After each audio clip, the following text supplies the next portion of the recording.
होत आहे. अनेक वर्ष म्हणजे खरं पाहायला गेलं तर 25 वर्ष मुंबई महानगरपालिकेत असताना आमचा फोकस ह्याच्यावरच होता की मुंबईतलं प्रत्येक रिक्रिएशन ग्राउंड असेल, प्लेग्राउंड असेल, मोकळी मैदानं असतील, ह्याला संरक्षण देऊन ते कसं चांगलं तसंच टिकवता येईल. मातीची मैदानं राहतील, सर्वसामान्य जनतेसाठी खेळण्यासाठी, फिरण्यासाठी, जाऊन बसण्यासाठी, थोडा मोकळा श्वास घेण्यासाठी. विकासासोबत ही मैदानं देखील कशी टिकतील ह्याच्यावर पूर्णपणे आमचा प्रयत्न होता आणि तो यशस्वी ठरला. अनेक वर्ष आपण पाहतो ही मैदानं तशीच्या तशी राहिली. अलीकडच्या काळात गेल्या 5 महिन्यामध्ये आणि त्याच्या आधी देखील 3 वर्ष प्रशासक असताना आणि मिंदेंच्या खास करून कार्यकाळात प्रशासक असताना आपण पाहिलं असेल की मुंबईला विकण्याचा प्रयत्न हा मिंदे सरकारने देखील केला आणि त्यांच्या प्रशासकांनी देखील केला. आमचा मुंबई महानगरपालिकेचा मोर्चा असेल, त्यानंतर प्रत्येक ठिकाणी झालेलं आंदोलन असेल आणि मग मुंबईने आमच्यावर विश्वास ठेवलेले आणि 65 सीट जिंकून देण्याचा जो एक आपण चित्र पाहिलं ते ह्याच कारणामुळे होतं. गेले 5 महिने हे नवीन सरकार बसल्यानंतर आम्ही सातत्याने मागणी करत आहोत की आम्हाला व्हाईट पेपर द्या. सगळे जे काही तुम्ही केलं, मग रस्ता घोटाळा असेल, तुम्ही सगळं पंपिंग स्टेशनपासून सगळे जे काही घोटाळे केलेत त्याच्यावर आम्ही व्हाईट पेपर मागत आहोत. शाळेचे 7 प्लॉट त्यांनी प्रायव्हेटाईज केलेले आहेत. अनेक गोष्टी ह्या गेल्या 3 वर्षाच्या कालखंडात केलेल्या आहेत, त्या पुन्हा एकदा सुरू करण्याचा यांचा प्रयत्न आहे आणि असंच प्रायव्हेटायझेशनचा प्रयत्न आहे. 20 तारखेला जी सुधार समितीची बैठक होणार होती ती अचानक 19 तारखेला संध्याकाळी रद्द केली गेली. 6 की 7 महत्त्वाचे विषय होते आणि आमच्या कानावर असं येतं की डील न झाल्यामुळे ही 19 तारखेला बैठक रद्द केली गेली होती. आता डील हे कोणाचं होतं, काय होतं हे आम्हाला देखील माहिती आहे, तुम्हाला देखील माहिती आहे आणि आम्ही हे पूर्णपणे हे जे सगळं काही आहे घोटाळा हा टप्प्याटप्प्याने आपल्या लोकांसमोर आणू, मुंबईसमोर आणू आणि कोर्टाच्या देखील समोर जाणार आहोत. पण उद्याची ही जी बैठक आहे, 20 तारखेचे जे काही विषय होते ते उद्या आणलेले आहेत त्यांनी आणि उद्या सुधार समितीत जे काही विषय आहेत ते भयानक आहेत, ते तुम्ही ऐकून घ्यावं ही माझी इच्छा आहे. विषय क्रमांक 2, मुंबईचे जे रक्तपेढे आहेत, ब्लड बँक आहेत. मुंबई महानगरपालिकेच्या ब्लड बँक आत्तापर्यंत मुंबई महानगरपालिकाच चालवायची. या सगळ्या रक्तपेढ्या सगळ्या आपण पाहिलं असेल मोफत असायच्या पेशंटसाठी, पेशंटला कुठेही चार्ज लावला जायचा नाही. आणि अनेकदा आपण ऐकतो की मुंबईत रक्ताचा साठा कमी झालेला होता. मागच्या महिन्यात देखील आपण पेपरमधून किंवा आपल्याच माध्यमातून ऐकलं की मुंबईत रक्ताचा साठा कमी झालेला आहे. आणि ज्या ज्या वेळेला अशी दुर्दैवी परिस्थिती झाली निर्माण, त्यावेळेला मला अभिमान आहे की शिवसैनिक पुढे येऊन रक्तदान करून ह्या सगळ्या ब्लड बँक भरून काढलेल्या आहेत. मुद्दा असा आहे की रक्त मुंबईचं, अनेकदा रक्त शिवसैनिकांचं, कुठेही जातपात, धर्म, भाषा न बघता आम्ही त्या पेशंटना देत असतो. आज भाजपचं सरकार बसल्यानंतर आणि ह्या खास करून समितीमध्ये, सुधार समितीमध्ये मिंदेंच्या चेअरपर्सन असताना मुंबई महानगरपालिकेच्या ज्या रक्तपेढ्या आहेत, ज्या आत्तापर्यंत मोफत असायच्या पेशंटसाठी, त्यांना प्रायव्हेटाईज केलं जातं, खाजगीकरण होतं याचं. ह्या ज्या काही संस्था आहेत त्याचा आपण पूर्ण पाठपुरावा बघा, पुन्हा जे काही आधीचं सगळं काही कार्यकाळ असेल तर बघा, कोणावर केसेस आहेत, कोणावर असतील नसतील मला माहीत नाही. पण आता त्यांना ही सुविधा दिलेली आहे की त्या प्रत्येक रक्ताच्या पिशवीसाठी 1100 रुपये, बरोबर ना विशाखाताई? 1100 पर पाऊच, 1100 बेसिक रक्तासाठी आणि पुढे जवळपास 1600 ते 2000 रुपये पर पर्सन पर पाऊच असं चार्ज करू शकतील. म्हणजे आमच्या मुंबईकरांचं रक्त एक तर मिंदे किंवा भाजप हे विकायला चाललेलं आहे, हे ह्या प्रस्तावामधून स्पष्ट होत आहे. मी आग्रही राहीन ह्याच्यावर की उद्या भाजपने देखील याच्यावर भाष्य करावं की तुम्हाला मुंबईचं रक्त विकायचं आहे का? मुंबईत जे पेशंट येतात या मुंबई महानगरपालिकेच्या हॉस्पिटल्सवर विश्वास ठेवून, आणि आपण पाहिलं असेल मुंबई महानगरपालिकेचे हॉस्पिटल्स एवढे सुसज्ज होते, एवढे ॲडव्हान्स होते की आत्तापर्यंत देशभरातून पेशंट हे आपल्या हॉस्पिटलमध्ये यायचे. जवळपास प्रत्येक दिवसाला 80,000हून जास्ती पेशंट यायचे. सर्दी खोकल्यापासून कुठचाही रोग झाला असेल तरी मुंबईत येऊन बरे होऊन त्यांच्या गावी निघून जायचे. पण आज आपण पाहतोय दुर्दैवाने असं आहे की आपल्या ब्लड बँक ज्या होत्या, ज्या आत्तापर्यंत फ्री ऑफ कॉस्ट होत्या, त्याच्यावर आता भाजप किंवा मिंदे ह्यांचा डोळा आहे आणि मुंबईचं रक्त, शिवसैनिकांचं रक्त किंवा ह्या रक्तपेढ्यांमध्ये ज्या ज्या लोकांनी रक्तदान केलेलं आहे त्या रक्तातून देखील यांना पैसे कमवायचे आहेत. एवढं घाणेरडं काम हे उद्या मिंदेंचे चेअरपर्सन आणि मिंदेंचा जो काही प्रस्ताव आहे तो ह्याच्यातून कळत आहे. आता पुढचा प्रस्ताव बघा, विषय क्रमांक 3. आता पुढचे जे 3 प्रस्ताव आहेत ते साधे आणि स्पष्ट आहेत. जे आम्ही पहिल्या दिवसापासून आमचा आरोप होता की मिंदेंना मुंबई विकायची आहे, मुंबईचा सगळा जो काही भूखंड आहे त्याच्यातून श्रीखंड खायचं नाही, अजून काय काय खायचं आहे, मोकळी मैदानं मुंबईत ठेवायचीच नाही आहेत. आणि हे उद्याच्या 3 प्रस्तावांमधून दिसत आहे. जो प्रस्ताव नंबर 3 आहे तो म्हणजे बँड्रा वेस्टमध्ये आहे. तो RG प्लॉट आहे. गेले 10 वर्ष तिथे मुंबई फुटबॉल असोसिएशनचं, म्हणजे मी ज्याचा अध्यक्ष आहे, पण इतर देखील अनेक वर्ष तिथे फुटबॉलचं ग्राउंड राहिलेलं आहे. तिथे सगळे टुर्नामेंट होतात. जवळपास एका युवा प्रीमियर लीगमध्ये, युवा प्रेसिडेंट्स लीगमध्ये 7,500 मुलांपेक्षा जास्ती मुलं मुली खेळतात तिथे. प्रत्येक वयोगटातली असतील, प्रत्येक सोशो इकॉनॉमिक स्ट्रॅटामधली असतील, ही सगळी मुलं मुली इथून फुटबॉल शिकतात, फुटबॉल खेळतात. कोण मुंबईसाठी खेळतं, कोण देशासाठी खेळतं. आणि मुंबईतलं हे टफ मैदान जिथे ₹1 सुद्धा चार्ज केला जात नाही या फुटबॉलच्या मॅचेससाठी. आपण पाहिलं असेल, दुर्दैवाने हे देखील आता उद्या एक्झिबिशन सेंटर आहे ना तिथे करायचं आहे. आणि ह्याच्यासाठी उद्या RG टू एक्झिबिशन सेंटर आणि कन्व्हेन्शन सेंटर असा उद्या प्रस्ताव आलेला आहे. मुळात काय म्हणजे तिथेच समोरच लीलावती हॉस्पिटल आहे, बाजूला अदानी काय ते बँड्रा बे वगैरे करत आहेत. तसंच तिथेच पलीकडे रंगशारदाच्या मागच्या बाजूला विंग्ज नावाचं एक मोठं मैदान म्हाडाचं कोणीतरी ढापलेलं आहे. ती संस्था जी कोणाची NGO असेल, त्याच्या मागे कोणीतरी असेल, ते किती रुपये पर मॅच घेतात, तिथे एंट्री फी आहे का, तिथे पर मॅच कोणाची फी आहे का, ते तर ह्याच्यापेक्षा मोठं मैदान आहे. म्हणजे कन्व्हेन्शन सेंटरचं करायचं असेल तर हायवेपासून थेट एंट्रन्स ह्यालाच आहे. मग ते का नाही घेतलं, काय याच्यावर डोळा ते माहिती नाही. पण ट्रॅफिक वाढणार, तिथे लहान मुलं मुली मुंबईकर खेळतात, मोफत खेळतात, म्हणून त्याच्यावर डोळा आहे. RGचा प्लॉट हा कुठच्याही NGOकडे नाही आहे, हा कोणी ढापलेला नाही आहे. इथे अधिकृत एक असोसिएशन काम करतं, म्हणून हा RGचा प्लॉट त्यांनी ढापायचा आहे. त्याच्यातून स्पष्ट होतं. विषय क्रमांक 4, पुन्हा एकदा RG टू रेसिडेन्शियल, म्हणजे रेक्रिएशन ग्राउंड टू रेसिडेन्शियल. आता हे आहे D वॉर्डमध्ये. इथे लोढासाहेब आमदार आहेत, मंत्री देखील आहेत. इथे आम्हाला असं कळतं की एका उद्योगपतीचा बाजूला बंगला होता, तो बंगला त्यांनी पाडून 2 प्लॉट अमॅल्गमेट करून मोठा टॉवर बांधायचा आहे की मोठा बंगला बांधायचा आहे, मला माहीत नाही त्यांचा प्लॅन काय. पण त्याचं ॲप्लिकेशन कोणी दिलं आहे हे अमॅल्गमेशनसाठी, ह्या RG टू रेसिडेन्शियल करण्यासाठी ॲप्लिकेशन कोणी दिलेलं आहे हे देखील थोडं पण माहिती काढा. मध्यंतरीच्या काळात माझ्या कानावर आलं की जी काही हे सगळं गृहनिर्माणमध्ये जे काही पॉलिसी बनतात त्याच्या 12V काही झोपडपट्ट्या तोडून तो पण FSI लोड करण्याचा प्रयत्न होता. पण सगळ्यात महत्त्वाची गोष्ट म्हणजे मलबार हिलसारख्या ठिकाणी जिथे आत्ता तरी हिरवळ दिसते, चांगले बैठे बंगले वगैरे आहेत आणि सगळे प्रकारचे लोक राहतात, तिथे मुख्यमंत्र्यांचा जवळचा प्लॉट आहे. तिथे मोकळं मैदान जे आहे ते काढून टॉवर बांधायचं आहे, ट्रॅफिक वाढवायचं आहे, विकून टाकायचं आहे की त्या उद्योगपतीला द्यायचं. उद्योगपतीचं नाव आम्ही आत्ता घेत नाही आहोत, पण त्यांनी हा इशारा समजावा. पुढचं म्हणजे आम्ही त्यांच्या घरावर मोर्चा काढू आणि तिथे एक सुद्धा वीट बांधू देणार नाही, हा देखील इशारा आज आम्ही तुमच्या माध्यमातून देत आहे. आणि विषय क्रमांक 6, तो पण D वॉर्डमध्ये. तिथे हरितपट्टा, ग्रीन झोन टू रेसिडेन्शियल असं केलं जात आहे. सगळ्यात धोक्याची बाब म्हणजे हे जर मिंदेंचा प्रस्ताव असेल तर वर्षा बंगल्याच्या बरोबर बाजूची गल्ली हा इथूनच तो ग्रीन झोनकडून रेसिडेन्शियलमध्ये होत आहे. म्हणजे मुख्यमंत्र्यांच्या नाकाच्या खालतून काय काय खेचलं जातं आणि काय काय खेचलं जाऊ शकतं हे मुख्यमंत्र्यांनी विचार करावा. ते आम्ही नाही, ते मिंदेच करतात, तुमचेच मित्रपक्ष. मुख्य गोष्ट हीच आहे की एक तर ब्लड बँक ह्याचं प्रायव्हेटायझेशन. ब्लड बँक जी आत्तापर्यंत मोफत होती, मुंबईकरांसाठी होती, मुंबईचं रक्त होतं, ते देशभरात काही जगभरातले जे कोण पेशंट मुंबईत येतात त्यांच्यासाठी मुंबई महानगरपालिकेच्या ब्लड बँकमध्ये फ्री होतं. हे मिंदेंना आणि ह्या कदाचित भाजपच्या शासनाला ह्याला चार्ज लावायचं आणि ह्या सगळ्या संस्थांच्या हाती द्यायचं, खाजगीकरण करायचं. दुसरं म्हणजे आपण पाहिलं असेल 3 महत्त्वाचे भूखंड मुंबईतले जे आत्ता रेक्रिएशन ग्राउंड आहेत, मोकळी मैदान आहेत, लहान मुलांपासून वयोवृद्धांपर्यंत सगळे लोक तिथे येऊन चालतात, खेळतात, योगा करतात, लाफ्टर क्लब असेल, जे काय असेल, हे सगळं बंद करून एका इंडस्ट्रियलिस्टच्या हातात म्हणजे त्यांच्या बंगल्यासाठी आणि दुसरे 2 रेसिडेन्शियलमध्ये करायचे. हे नेमकं कोणासाठी होतं आहे हा एक प्रश्न निर्माण होतोच. हा विषय काय आम्ही इथे सोडणार नाही आहोत, कारण हे जसं मी सांगितलं ना, ते D वॉर्डमधला जो प्लॉट आहे जो इंडस्ट्रियलिस्टला दिला आहे त्याच्यात कोण अधिकारी होतं, काय काय त्यांनी याच्यात केलेलं आहे, हे सगळे डिटेल्स आमच्याकडे आहेत. आणि हे सगळे डिटेल्स उद्या हे जर रद्द झाले नाहीत, प्रस्ताव नॉट टेकन केले नाहीत, तर आम्ही पुन्हा एकदा प्रेससमोर येऊन ते उद्योगपतीचं नाव, त्याच्यावर मोर्चा, कोण अधिकारी आहे हे कोर्टापर्यंतच नाही, त्याच्यावर पूर्ण ॲक्शन होईपर्यंत शांत बसणार नाही. मुंबईतले भूखंड हे मुंबईकरांच्याच हातात असायला पाहिजेत. आणि खास करून जी मोकळी मैदानं आहेत, RG असतील, PG असतील, म्हणजे रेक्रिएशन ग्राउंड असेल किंवा प्लेग्राऊंड असेल, कारण अनेक आता आम्ही पाहतो क्लस्टर, आता अभ्युदयनगरमध्ये पण मी ऐकलं 48 मैदानं काय आता ते बदलून तिथे पण बिल्डिंगी बनणार आहेत.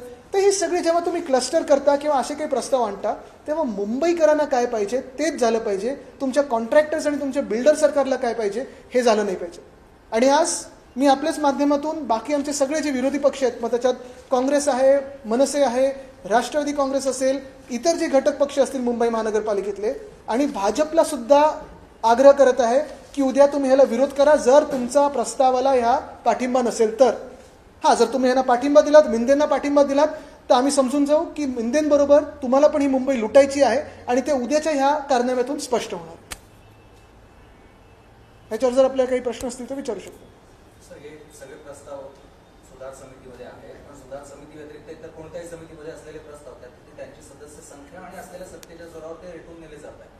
तिथे कुठेही विरोध जुमानला जात नाहीये. मग आता तुम्ही विरोध करताय की तुम्ही सांगताय? बघा, विरोध जुमानला जात नाही म्हणजे आतापर्यंत जे प्रस्ताव आले, आम्ही सातत्याने हे पण मागतोय की व्हाईट पेपर पण द्या. आता BST मध्ये पण आपण परवा पाहिलं असेल, विरोध आमचा ऐकला गेला आणि त्यांना मागे जावं लागलं. ते पेपरमध्ये पण छापून आलं. अनेक समित्यांमध्ये आम्ही जवळपास 1 किंवा 2 पुढे मागे आहोत. पण हे सरकार आणि ही मानसिकता तुम्हाला माहिती आहे. फ्रीडम ऑफ प्रेस इंडेक्समध्ये किती होत आपण? प्रश्न घेत नाहीत समोरून, काही घेण्याची तयारी नसते आणि यांना विरोध हा ऐकायचाच नसतो, किती लोकांच्या भल्याच असला. उलट लोकांचं भल्याच असलं तर ऐकायचंच नाही.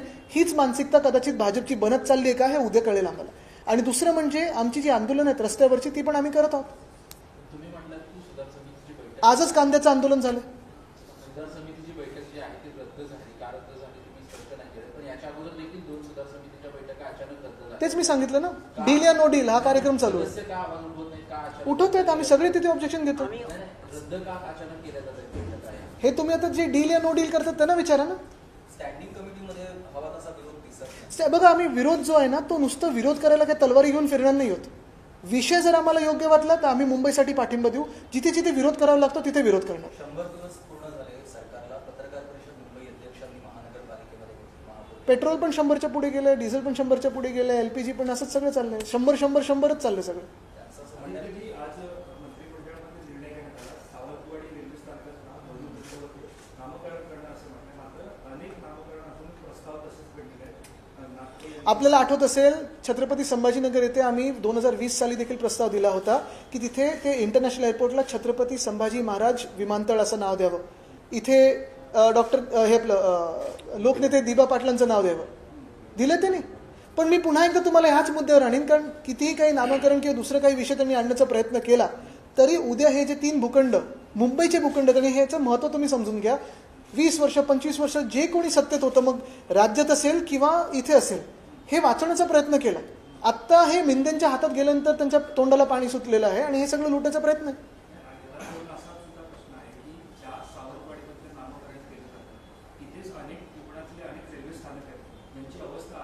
अरे, मुंबईमध्ये पण किती नामकरण करण्याचं त्यांनी आत्ता प्रस्ताव दिलेला आहे. मी तुम्हाला परत एकदा ह्या विषयावर आणीन, कारण परिस्थिती बघा तुम्ही. नावं नंतर बदला, पहिली परिस्थिती बघा. शिंदेंना वारंवार टार्गेट करताय, परंतु सर्वाधिक बहुमत भाजपचं आहे. महानगर ज्या सुधार समितीचं मी बोलत आहे तिथे चेअरपर्सन मिंदेंचे आहेत. आणि जर भाजपला दाखवायचं असेल की हे त्यांना मान्य नसेल तर उद्या त्यांनी हा प्रस्ताव मागे घ्यावा की विरोध करावा. नुकतीच मंत्रिमंडळाची बैठक पार पडली. त्याच्यानंतर उपमुख्यमंत्री एकनाथ शिंदे माध्यमांशी बोलण्यासाठी आले. ज्यावेळेस त्यांना विधान परिषद संदर्भातला प्रश्न विचारला तर त्यांची देहबोली बदलली. ती रागाने पत्रकारांशी बोलताना पाहायला मिळाले. विधान परिषदेच्या जागा वाटपावरून शिंदे नाराजीची चर्चा मागच्या सनसेटच्या आधी कदाचित हेलिकॉप्टर घेऊन जातील दरेगावला. पण मी पुन्हा एकदा तुम्हाला ह्या प्रस्तावावर आणीन. तुमच्या पक्षाची किंवा महाविकास आघाडीची विधान परिषद मी तुम्हाला पुन्हा एकदा राजकारण सोडून ह्या विषयावर आणीन, कारण हे विषय महत्वाचे आहेत. मुंबईच्या रक्ताचे विषय आहेत आणि मुंबईच्या श्वासाचे विषय. सर, नाही, मुंबई आता 100 दिवस पूर्ण झाले त्यांचे. पत्रकार परिषद मगाशी म्हटलं तसं मुंबई अध्यक्षांनी घेतली. किरीट सोमय्या महापौरांच्या शेजारी बसून अधिकाऱ्यांना आदेश कपडे घालतात का? वेगवेगळ्या गोष्टी सत्ताधारी महापौरांच्या ऐवजी इतर नेत्यांच्या मार्फत ही सत्ता मुंबईची चालवत आहे. प्रशासन तुम्हाला दिसतंय सूटबूटचं सरकार किंवा कॉन्ट्रॅक्टर बिल्डरचं सरकार एवढंच चाललंय. जनसामान्यांचं सरकार किंवा मुंबईकरांचं सरकार वाटत नाहीये. टक्केवारीची चर्चा म्हणजे मी पुन्हा एकदा तुम्हाला याच्यावर आणीन, डील या नो डील.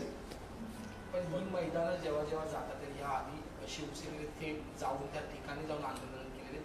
तुमची ते तर करणार आहोत आम्ही. पण मी सांगितलं ना, आत्ताच तुम्हाला सांगितलं मी, जिथे कुठे जे आहे डी वॉर्डमध्ये वगैरे सगळीकडे आंदोलन करणार.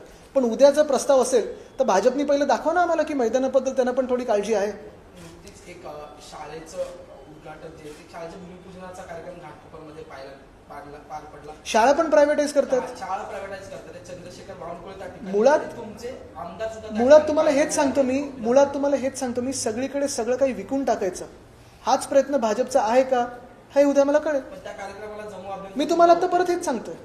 कोणी तुम्ही काही प्रश्न विचारला तरी उद्याच्या वर मी बोलत आहे. तुम्ही काल बोलत ना ते पीछे का छोडो अभी 2047 का देखो.